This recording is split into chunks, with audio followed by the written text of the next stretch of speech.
Yang ini, setelah mendengar pertanyaan Qin Yichen, semua pelayan dalam kondisi yang sama, dan ada rasa malu di wajah mereka. Kenapa? Keluarga Tongmu akan nakal? Qin Yichen bersandar sedikit, mendengus dingin dan berkata kepada para pelayan. Dengan suara ini, gelombang samar terpancar dari jubah hitam. Di bawah gelombang ini, udara seakan membeku seketika, dan para pelayan merasa seperti memasuki gudang es. Tulang dingin, kulit mereka masing-masing dan semua orang juga menjadi pucat. Teman ini, jangan marah. Dan saat para pelayan ini merasa sulit bernapas, tiba-tiba terdengar tawa di luar. Dengan suara ini, perasaan tertindas hanya sedikit terobati. Di mata Qin Yichen yang sedikit suram, kedua sosok itu masuk perlahan dari luar. Salah satu dari dua sosok ini adalah lelaki tua di meja lelang sebelumnya, sedangkan yang lainnya memiliki nafas suci tingkat tinggi yang sama, dan ada semacam paksaan pada tubuhnya, rupanya di keluarga Tong. Status di Tiongkok tidak rendah. Manajer Tong, melihat kedatangan kedua pria itu, wajah ngeri para pelayan hanya dimoderasi. Segera, di bawah arahan yang terakhir, mereka juga bergegas kembali keluar. Setelah pelayan pergi, keduanya saling memandang. Orang tua di pelelangan sedikit menyembunyikan pintu kotak, dan pembangkit tenaga listrik senior lainnya datang ke Qin Yichen dengan senyum di wajahnya. Tuan, bisakah kita membicarakannya lagi? Dua orang, apa maksudmu? Mendengar ini, mata Qin Yichen sedikit membeku, dengan dingin mendengus, dan bertanya dengan sedikit tidak senang. Tuan, karena Anda memiliki undangan emas dari keluarga Tong kami, saya juga tidak akan menyembunyikan Anda. Ransum itu, kami tidak berencana untuk menjualnya. Manajer Tong datang ke Qin Yichen, menghela nafas, dan langsung mengatakannya. Jadi, apakah keluarga Tongmu tidak bisa berkata-kata? Qin Yichen dengan dingin mendengus, ironi dalam suaranya terlihat jelas. Tuan, bukankah terlalu berlebihan untuk mengatakan itu? Mendengar ini, alis manajer Tong juga mengernyit, berkata dengan sedikit tidak senang.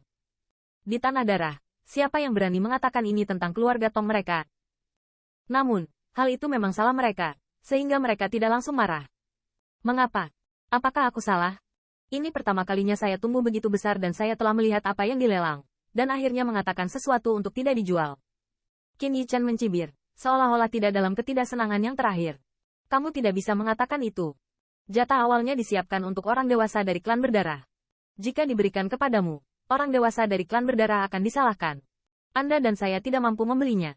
Melihat sikap Qin Yichen yang masih seperti itu, raut wajah manajer Tong sedikit suram, dan suaranya dalam. Tuan, kami akan memberikan kompensasi kepada Anda untuk 1000 cairan spiritual. Saya telah membuat permintaan maaf. Bagaimana tentang itu? Di samping, lelaki tua yang bertanggung jawab atas pelelangan juga membuka mulut dan berkata. Dia tahu, bagaimanapun, bahwa sikap orang ini terhadap serigala, dan sekarang tampaknya orang gila ini juga tidak bersikap dingin terhadap keluarga Tong. Melihat mereka menyanyikan wajah merah dan satu menyanyikan wajah putih, mereka bahkan mengangkat klan berdarah itu, dan suara dingin di wajah Qin Yichen mau tidak mau menjadi lebih intens. Dua orang, apa yang dilihat tuan muda kita, bahkan keluarga berdarah tidak bisa mengambilnya. Jika Anda tidak ingin kehilangan wajah keluarga Tong saat ini, saya menyarankan Anda untuk mendengarkan tuan muda. Pada saat ini, Lei Yunyu tampaknya menyadari pikiran membunuh di hati Qin Yichen, dan dia sedikit mengernyit, membuka mulut dan berkata. Hai, saat dia berbicara, gelombang kuat juga muncul dari tubuhnya yang menggemaskan. Merasakan gelombang ini, penampilan dua pembangkit tenaga senior yang suci telah berubah secara dramatis. Di bawah pergolakan ini, sebagai pembangkit tenaga senior tingkat suci, mereka terkejut menemukan bahwa mereka tidak dapat menarik sedikit pun dari dunia luar. Ini hanya menunjukkan bahwa yang terakhir bahkan lebih kuat dari mereka. Sebuah pembangkit tenaga listrik yang lebih kuat dari mereka, bahkan di belakang pria berjubah hitam, seperti seorang pelayan. Apa sebenarnya pria berjubah hitam ini? Selain itu, pria yang diperlakukan oleh mereka sebagai pelayan bahkan berani menyebut nama klan berdarah alih-alih menghormati tiran klan berdarah. Apakah mereka berani tidak menghormati bahkan klan berdarah? Manajer Tong memandang lelaki tua itu, dan di mata mereka, ada sentuhan kerumitan. Awalnya, mereka berpikir bahwa dua pusat kekuatan tingkat tinggi tingkat suci sudah cukup untuk menghalangi yang terakhir. Bahkan jika itu tidak baik, mereka bisa langsung membuka rahasia untuk mengusir yang terakhir dari kota anak. Namun, mereka jelas tidak menyangka wanita cantik di samping pria berjubah hitam ini bisa memiliki kekuatan seperti itu. Bahkan jika mereka berdua bergabung, saya khawatir mereka belum memahami yang terakhir. Yang lebih penting adalah hari ulang tahun Tetua Agung Tongze mereka akan segera tiba. Saat ini, pasukan yang lebih terkenal di Bloodlands berkumpul di kota anak-anak.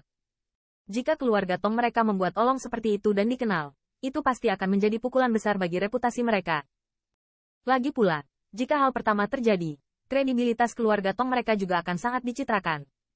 Mungkin lawan mereka akan mengambil kesempatan ini untuk mengalahkan mereka. Memikirkan pro dan kontra ini, tampilan Tong Manajer 2 semakin suram. Pada saat ini, mereka semua tidak bisa tidak menyesalinya. Mengapa mereka ingin mengeluarkan ransum itu untuk dilelang? Meskipun ini memang telah mencapai efek jera yang baik, tetapi harga setinggi langit ini telah dibeli oleh orang-orang. Untuk harapan mereka. Jika kamu tidak memberi mereka jatah itu dulu, mari kita kembali dan bertanya pada tetua, untuk apa kedua orang ini? Kami berani mempermalukan kami begitu banyak. Di bawah tekanan itu, lelaki tua itu juga berkata kepada transmisi suara manajer Tong. Mendengar transmisi suara yang terakhir, manajer Tong juga menghela nafas. Jika dia tidak ingin membuat sesuatu terjadi padanya, dia tidak mau. Bagaimanapun, ini adalah kota anak-anak. Di depan mata mereka, mereka tidak khawatir kedua orang ini akan lari dengan jatah yang terhormat. Selama penatua itu mengangguk, mereka dapat dengan mudah mengambil jatah itu kembali. Pada akhirnya, manajer Tong mendengus dingin, melambaikan jubah lengannya, dan berjalan langsung menuju pintu. Sebagai manajer puncak keluarga Tong, manajer yang bertanggung jawab atas industri besar seperti Yao Baolou adalah pertama kalinya seseorang tidak berani memberinya wajah seperti itu. Namun, manajer Tong juga sangat yakin bahwa tidak lama lagi pria berjubah hitam ini akan berlutut di depannya, memintanya untuk mengambil kembali jatahnya.